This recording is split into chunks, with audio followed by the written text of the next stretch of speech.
Hello and welcome back to my YouTube channel. Today's video I will be discussing the new girl of the year for 2023, Kavi Sarma. I think that's how you say it. I've heard it said two different ways, and because they haven't released her series yet, it's hard for me to gauge, so hopefully I said that correctly. And just talk about my thoughts on the doll, a little bit of information about her, I guess, and my thoughts on her collection a little bit.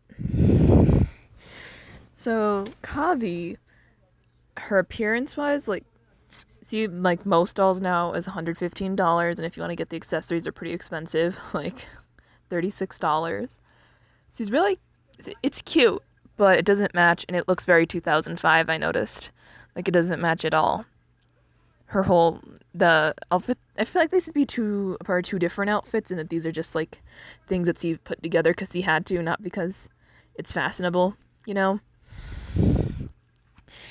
But overall, she's really cute. She has a Marie Grace face mold, and I think she's the first main character Girl of the Year doll from India. I think Sonali's at least half, like, Indian from India as well, but she's not a main character, and she's really hard to find, and she didn't even have her own books. So it's important that this representation is done now.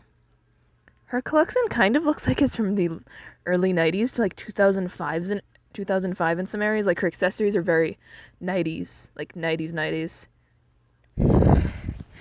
And she has a few different interests I noticed that are sort of different and sort of not. She is probably, I think, the first theater kid in the Girl of the Year line. I think we have one in the historical and none in the other line. So it's just, there's like 2 theater kids and it's it. They're 2 different kinds. Maybe 3 theater kids, I don't know. And she also likes to do Bollywood dance style, which is really cool, and the outfit for that is beautiful, just beautiful. But it is sort of expensive, and it retails for about $45, but it looks really good quality, so I hope that it's as good as it looks. She's a singer too, at least from what I can tell with one of her accessory sets, because she has a songwriting accessories for 18-inch dolls. That's probably because she's a singer, if I had to guess. Makes sense. He's kind of just an all-around theater kid. That's why I say she's more of a theater kid girl of the year than like a dancer, the other two, because that sort of encompasses both. She is, I think, the first, by the way, Marie Grace face mold in the Girl of the Year line, and she's the 24th doll to be released into it. So we've actually exceeded it, so that's really cool. I did notice, though, she looks a lot like a few different Truly Me's, but specifically, I'm going to point out 117, because he kind of looks like that doll. So, another area that I think is interesting is her little yoga outfit kind of looks like Marisol's.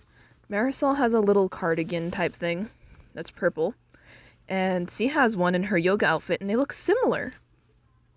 Not exactly the same, but similar, which is fine because I like that. I think it's really cute.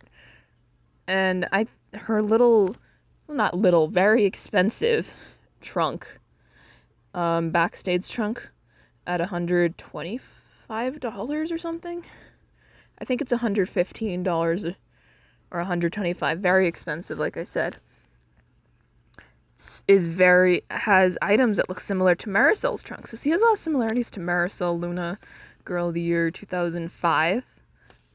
And I just thought that was interesting. I'd say that she also has other things in her collection that I'm going to go over pretty quick. She has a dog. I already forgot its name, but I will put it on screen. Sorry about that. Her yoga accessories are cute. A little expensive, though, at $30.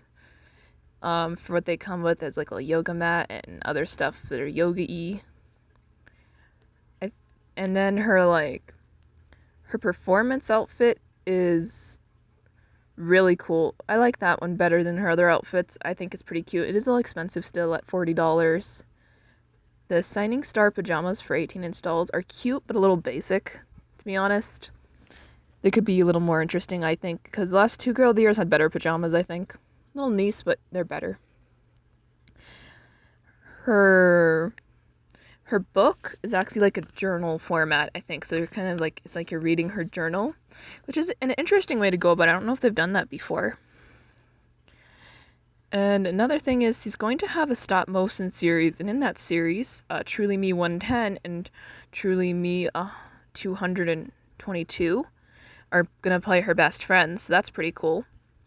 Which, by the way, I already own 110 and I want to own Truly Me 122. So that's an interesting coincidence, although my 110 is gonna stay named Abigail when the other one's going to be is named something else from what I can tell.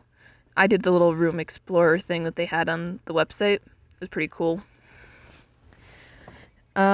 She's as far as everything goes, she's not the most unique girl there, but she has a lot of unique traits still. She's kind of like middle of the road when it comes to unique. Because I don't think we've had any theater kids in the Girl of the Year line just yet. I mean, Tenny's kind of a theater kid, but she's contemporary. And I'd also say she's the first Indian American that's specifically one, I think, of Indian descent from India, because we have that whole distinction to make. And I think she's the first main character one. Whether or not you consider Sunali a Girl of the Year, which I do, I think that she counts as the first Indian character. She's really pretty, though.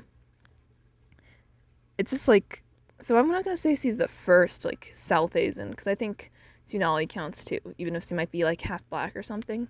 I don't actually know if she's full or not. It's never really specified, but she's definitely Indian in some way. Her face is cute.